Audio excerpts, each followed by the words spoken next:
Gremlins came out over 40 years ago in 1984, centered around a young man that is gifted a Mogwai for Christmas, a strange little creature that has a bunch of rules that you gotta abide by, such as keep it out of the sunlight, do not give it water, and never ever feed it after midnight, which obviously if they always listened to the rules, then we would have no movie, right? These rules were meant to be broken, which of course is when all hell breaks loose. This is actually the very first time that I've ever seen this movie, and I'm not entirely sure why. It's definitely a strange movie that atmospherically feels like it's geared to be more family friendly, like maybe a kid's horror film or something, but at the same exact time, there's some really, truly gruesome moments that happen in the film that I couldn't see family films do anymore. In fact, Gremlins, along with The Temple of Doom, were the two most prominent movies rated PG that prompted the MPAA to create PG-13 in the first place.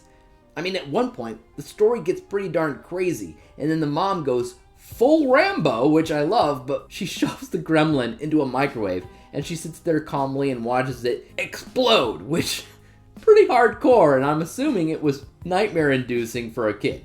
Though I cannot deny how entertaining Gremlins really is. This entire film is filled to the brim with memorable characters and rules for these creatures that I'm sure 40 years ago was instantly classic, but even now, there's a level of the film that still feels like a timeless classic to me, having only seen it once. Now, the first thing that I want to talk about is the dad. I love the dad here. He's not exactly the main character, he's barely in it, but most people that have seen this movie know him for his hilariously and consistently failed inventions. He loves to make new things, and they are all terribly put together. The first thing that you see him carrying around with him and trying to sell is his bathroom buddy. This is essentially a Swiss Army knife of things that you might need when traveling for the bathroom, but you can't find anywhere. Like a toothbrush that shoots out toothpaste, a mirror, a razor, the list goes on and on. This thing's like a brick in his hand.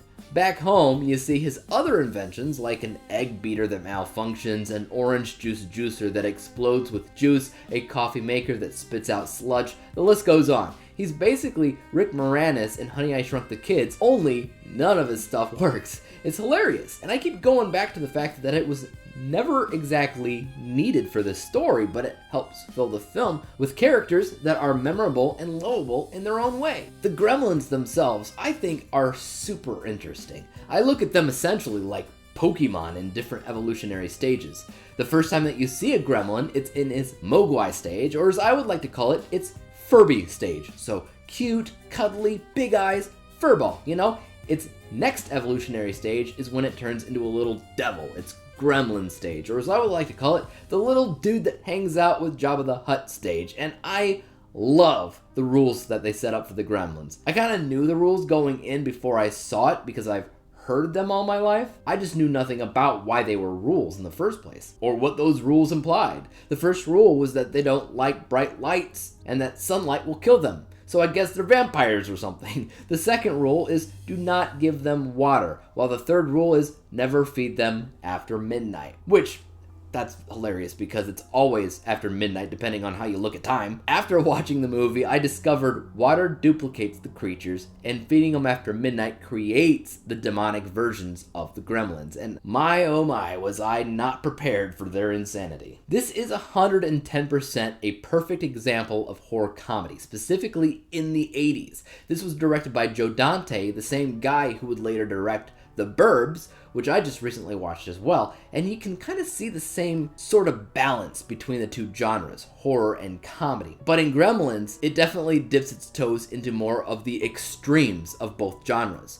For the horror aspect, these creatures are absolutely banana sandwich insane. They're not just annoying or pesky, they're murderous. In one of the original scripts for the movie that they never did, they were gonna decapitate the mom and then throw her head down the stairs, which is insane to me. But even what they do in the movie as is outrageous. And like I said, probably nightmare fuel for kids. These little things running around killing people on Christmas, oh my god! On the other side, the comedy side, it was also hilarious. I was watching this late last night after my family went off to bed, and I was trying really hard to suppress my laughter because I really, truly wanted to have some big belly laughs throughout the runtime of the film.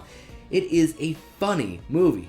I heard that the sequel goes full ham on the comedy, so I was expecting this to take itself a little bit more seriously, but it has a really nice balance between horror and comedy. I was definitely a fan of how it handled itself. Overall, it's hard to watch this movie and not just call it instantly classic. There's hardly anything that happens in the movie that isn't memorable in one way or another. If I had any gripes at all, it would simply be that the most forgettable of the characters throughout the film would undoubtedly be Billy, who's the main character of the film, and his girlfriend, Kate, who is played by Phoebe Cates. They are the most mundane, nothing characters out of the entire movie, and I'm not entirely sure why that's the case, because everybody else is memorable. You got the Gremlins, obviously, but you also have the inventor dad, who's a lovable goof, the mom, who's surprisingly hardcore. You got the Chinese family that gave the family the Mogwai in the first place and all of their rules for it.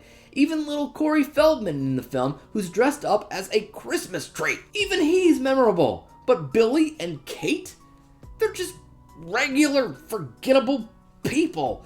That was kind of annoying, to tell the truth. Anyways, at the end of the day, I'm going to give this movie a rating of 77 out of 100 possible stars, or a B letter grade on my letter grading rubric. It's a solid movie for sure. One that I am surprised I've never seen before. But I would like to hear your thoughts about this film in the comment section down below. Are you a fan of Gremlins? Are you not? Let me know. And as for YouTube, you guys know what to do. Hit the like, subscribe button, and bell to be notified when I come out with my next movie review, whenever and whatever that may be on. And until that day comes, peace out.